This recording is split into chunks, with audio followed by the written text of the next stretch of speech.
because his mom was not nowhere near in the picture. I sat and I heard her eat him up fiercely for being gay.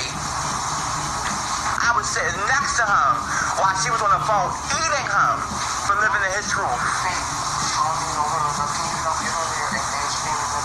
I'm not based anything. No, but they're in my inbox, and I don't want them saying shit about you.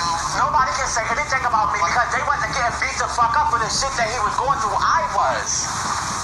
Right? I was. His grandma was in my corner, Carol. That's who told me to go to the cops because she knew that he was unstable because she was talking to him as well as my mom knew he was unstable. Oh, hello there. How are you? I have a lot of updates about what happened in between Maurice, Reese, I'm not gonna call him the other name that he's known as, but Maurice, Reese, Wiloughby, his girl Faith, a transgender woman, and his mother. So, in Faith, or let's start with Maurice's mother. So Maurice's mother came out with a live a few weeks ago, and I watched it, but I didn't see anything that spoke to me. So in the video, she's basically frantic, talking about her son did not kill himself, that those men, her words, those men, those transgender women, were the ones that killed him, and that she knew him. He was just like her, strong-willed, so on and so forth, the whole shebang. But in the same sentence she was saying all that, she also said that the grandmother took care of Maurice because she was not a fit mother at the time. So basically Maurice is taken away from her to go with the grandmother. So I find it kind of hard to believe what she's saying. I mean, call me biased, call me whatever, but you can't really know someone that well if you didn't, if you weren't with them. I know that's really biased to say, but that's just my opinion. All she was saying, but she also said that the grandmother took care of Maurice, right? Pay attention to that. Well, in Faith's video, she basically said, and Faith, if you're watching this, you're very strong, and I'm a random stranger proud of you for speaking out and being completely honest and open, and I wish you the best and I pray for you completely. Let's go on. So Faith's video basically talked about how Maurice was going through some things. She was very, very explanational. She was very, very open about the fact that Maurice was a very good guy, and he was struggling with his homosexuality. Her words, not mine. She said that he was gay. Her words, not mine. He said that he was gay, and that he was struggling with it, and people were disowning him over it, and this, that, and the other. And that he was struggling with a lot of mental illness because of his mother's abandonment, and that he was struggling mental health wise, and that he was doing drugs, and that amplified his issues. And he ended up moving in with Faith because Faith needed to be with him and watching him and taking care of him. And there was multiple occasions, could be misreading this, but there was multiple occasions where he threatened to kill himself, and she tried to stop him and was successful. But this time in particular, I'm not quite sure what happened, but apparently she left and she came back, and he was threatening to kill him and them and him, her, blah, blah, blah. Maurice threatened to kill himself as well as Faith and Faith's other friend. Well, Faith and her other friend left.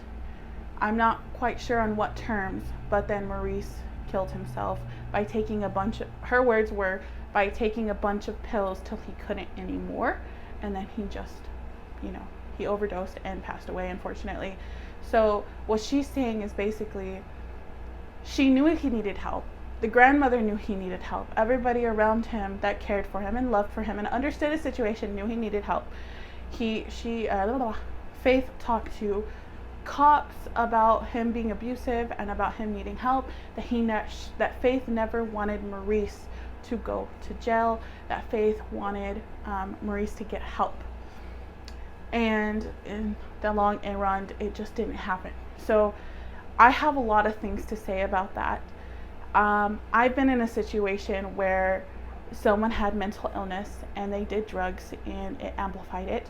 So I have a lot to say about that. But if you do have someone in your life that has mental illness, whether it's depression, suicidal tendencies, what have you. It is not your job to take care of them. It is not your job to fix them, is the better way to say it. It is your job, to be there and love them, especially if it's your significant other, if it's a family member, it doesn't matter. It is your job, to be there for them, care for them, so on and so forth. But it is not your job to make their burden your burden. Now let me explain. I'm not going to go into detail completely, but I had a family member that I loved very, very much, and this person was on drugs as well as having mental illness, and this person refused to get help. No matter how much I begged this person, how much the family begged this person regardless never agreed to get help, and continued to use drugs that amplified this person's sickness. I decided enough was enough. I told this person, if you want to be in my life, you need to get help, because this is to the point where it is hurting me and hurting my family, so you need to get help. We will not be on talking terms till I know you've gotten help. I just did that because I thought that was the right thing. I have had it confirmed by a counselor that is the right situation for you to do, because their problem, no matter how much you love them, no matter if it's your mother, your daughter, your aunt, your uncle, once they come of age, it is not your responsibility to take care of them to that extent. You cannot make someone go get help. You know the saying, you can bring a horse to the water, but you can't make them drink. You can give them all the resources and you can tell them what's up, but once that situation becomes to the point where it's hurting you and hurting your mental illness, and there's literally nothing you can do, you need to walk away, because that is what's healthy for you and your mental health. As far as mental illness and drugs, if you do drugs, weed included, I know people are like, weed's not bad, weed included, if you do drugs and you have any sort of mental illness in your family, hereditary or otherwise, you are amplifying the chances of you getting those mental illnesses, as well as just amplifying your mental illnesses that you already have. So if you have severe depression and you are a heavy weed user, a heavy pot user, it will amplify your depression once you come off of your high. That's just what happens.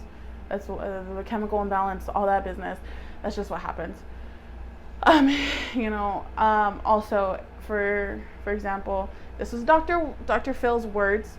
If you have schizophrenia in your family, this is why I don't do any drugs, but if you have schizophrenia in your family and you do drugs, you are heightening the chance of you getting schizophrenia, and if you have schizophrenia, you are making it worse. So don't do drugs, people. Just keep yourself healthy. Yeah, thank you guys for watching. I hope you have a wonderful, beautiful day. Stay blessed, be beautiful. Don't forget to subscribe and like, and I'll see you guys next video. Bye.